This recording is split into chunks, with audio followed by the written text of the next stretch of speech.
Good day mga katiits, ano? Ngayon mga katiits, ito yung aming nasimulan na daanan papunta doon sa creek. Ang ibaba nito mga katiits ay isang creek na papunta doon sa sinasabi natin kinampuan ng mga yamasita na mga soldier mga katiits at mga kanilang mga general na mga Hapon ay doon daw nagkakampo mga katiits. Base dito mga katiits, mayroong nakatira dito na isang old na lula. 97 years old na siya mga katiits. At mayroon nga talagang nakatira daw doon mga katiits na mga Hapon. Sa area doon mga katiits ay marami na mga treasure hunter na pumupunta doon at tinitingnan yung site na yun mga katiits. Kaso hindi nila ma-operasyonan kasi walang permit at malaki yung gastusin sa pag-operasyon doon mga katiits. Kaya ito ay kinuna natin ng permit kaya matagal tayong nakapag-upload ng mga video at ito ay hindi tayo mag-upload dahil ito ay nakuha na natin ang ating permit na pag-operation ng mga katiits. At malaki pa ang ating gastusin dito mga katiits. At dyan sa baba mga katiits ay mayroon kaming nukay dyan. Ayun mga katiits. So, sa kabila yan.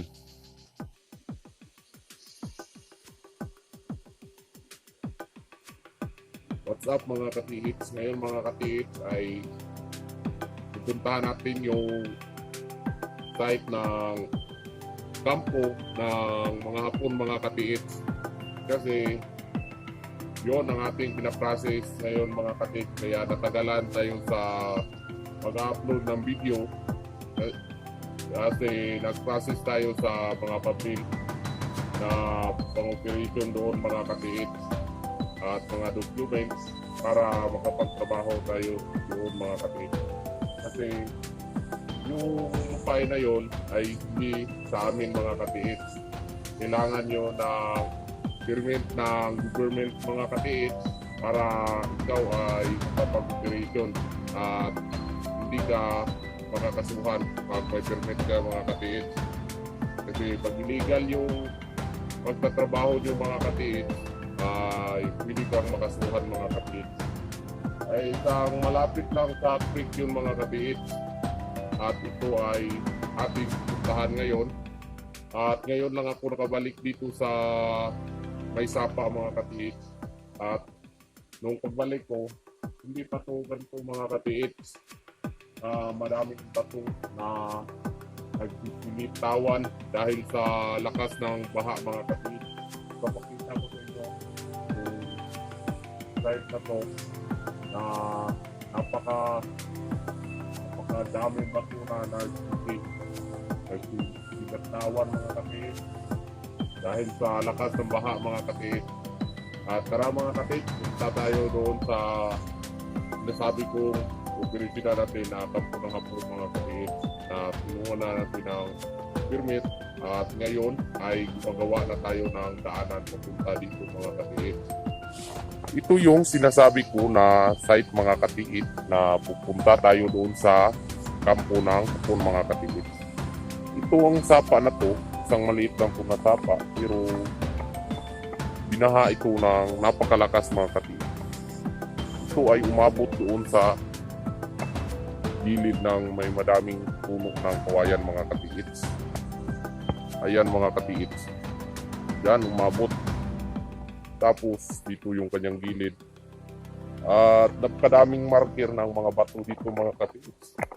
At yan mga katiits. So, yung ibang mga marker mga katiits ay nawala mga katiits dahil sa lakas ng agos ng tubig. At ito ay napunta sa ibaba. At mahirap na ilukit mga katiits. Ayan, ito ang ating mga madadaanan sa sapa na to, mga marker. Ayan no. At magsubaybay lang kayo para makita nyo yung mga ibang marker na ating nadaanan mga katiits. Ayan. Ito yung mga katiits. Ito, nakaabot na tayo mga katiits. Diyan mga katiits ang ating operasyonan. At dito ay creek na to. Tara mga katiits, puntahan natin. Ito yung site na yun mga katiits na pinampuhan ng mga Hapon mga katiits na ginawan nila ng mga balon mga katiits. Ayan mga katiits, oh, madaming butas sa dapanas. Ayan, mga malalaking butas. Ito ay hindi gawa ng mga nature mga katiits. Ito ay gawa ng mga Hapon. At dyan, mayroong malaking bato dyan na ito yung bato na nandyan mga katiits.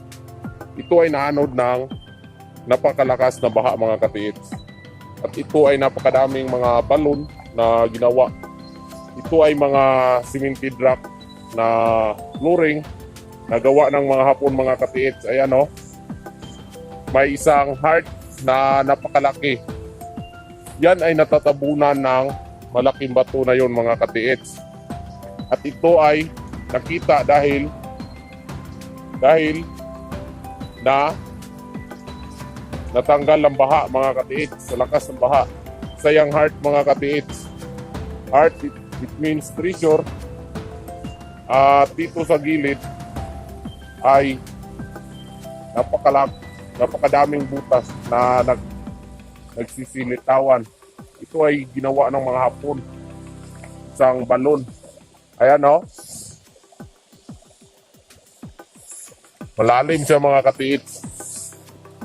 Isang pulido na pagka-butas mga katiits. Ayan o. At dito sa kanyang gilid ay mayroong kahon. Ayan. Parang isang muhon mga katiits. Kung sa Bisaya yung palatandaan ng lupain. Pero isa yung bato mga katiits. At mahirap yan kunin kasi mayroong malaking bato. Ito yung bato na to mga katiits. Ayan yung kanyang gilid. Ayan o. Nakikita nyo. Isa yung napakalaking bato. At doon sa taas ay napakadaming marker mga katiits. Ayan. Kaya ang positibo mga katiits ha. At dito sa gilid na to ay mayroon tayong makikita na X. Diyan. Ayan yung X mga katiits. Sayang X. Tas may treasure point sa gilid. Nasa left side ang treasure. It is opposite direction mga katiits. Pag nandito sa left side, opposite direction, means andito sa flooring na to mga katiits. Dito nila nilagay ang kanilang kayamanan at dito sila nagkakampo ng mahabang panahon. At yan, makikita nyo dyan sa yung falls na puro siminto ang kanilang ginamit na sagol. May halong lupa mga katiits. Pag ang siminto na haluan ng lupa ay ganito yung mangyayari mga katiits. Mga brown ang color. At dito sa gilid ng old tree, kita nyo naman ang kanyang mga ugat-ugat ay napakatanda na mga katiits. At mayroong kinapitan na bato na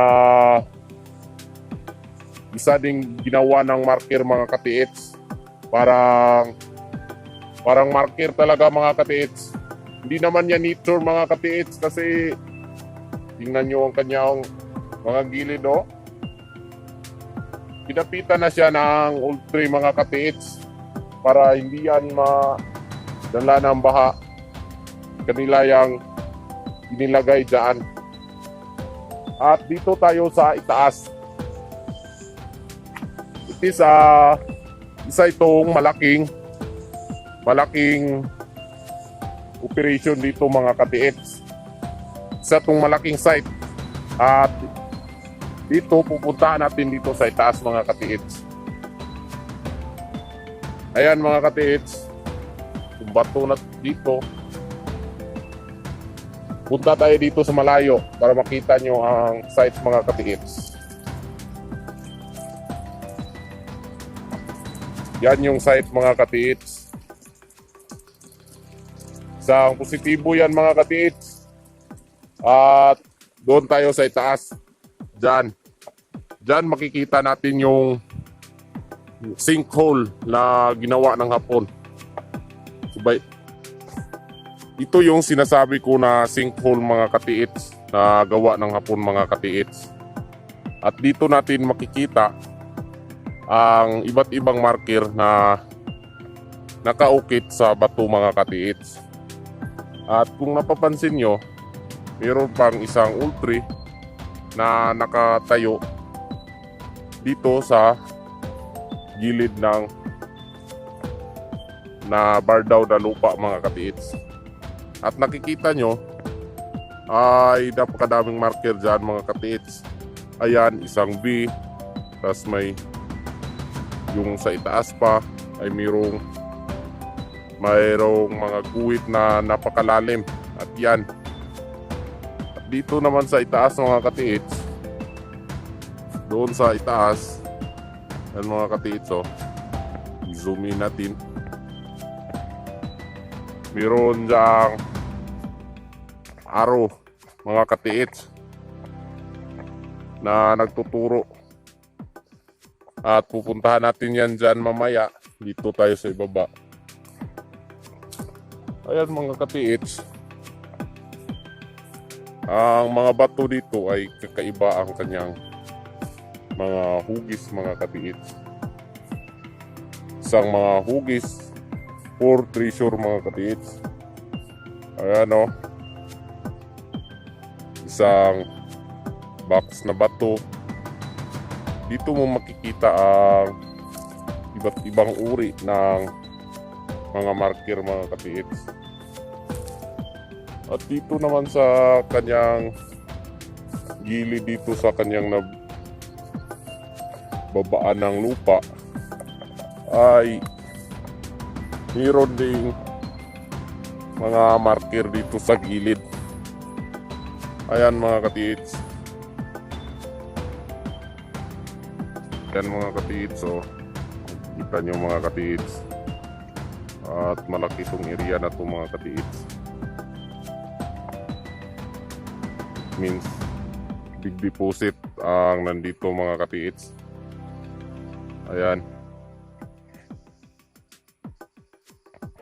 Pag ito ay aming naabot na ang aming daanan papunta dito mga katiits ay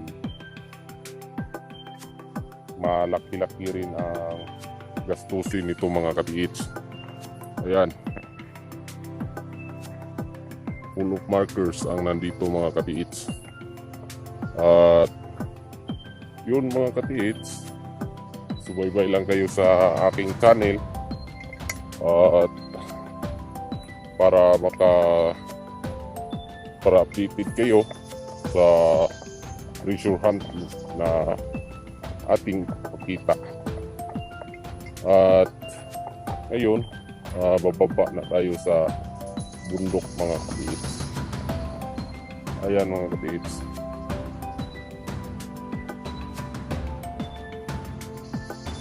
Sa itong bundok na madaming mga puno noon na isang liblib na lugar. At sa baba niyan, dyan mo makikita yung pinuntahan natin kanina na merong X at yung mga balon na gawa ng mga Yamashita, mga katiits, Yamashita soldier. Dito mo makikita yung iba't ibang marker.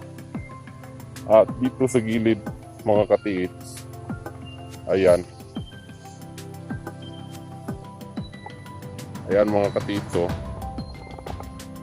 Isa yang direction na pupunta sa site na andoon, mga katiits.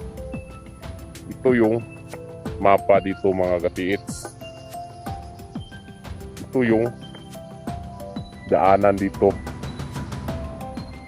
isang sapa, at saka yung daanan dyan, mayroong daanan din dyan, ay ito, mga katiits. Isa itong mapa, mga katiits, at amin itong pinag-combination at aming pinag-aralan ng mabuti. Ay ito nga ay isang mapa na andito. At ito yung treasure point, mga katiits. Ayan. Yun nga, mga katiits, maraming salamat sa inyong panunood at keep on watching lang, mga katiits, at sana ay ang ating vlog ay nakakatulong sa inyong pag treasure hunting, mga katiits, at meron kayong napulot na kaalaman sa mga marker kung paano i-decode at paano makita ang mga deposito, mga katiits. At maraming salamat sa inyong panonood, and God bless us all, mga katiits.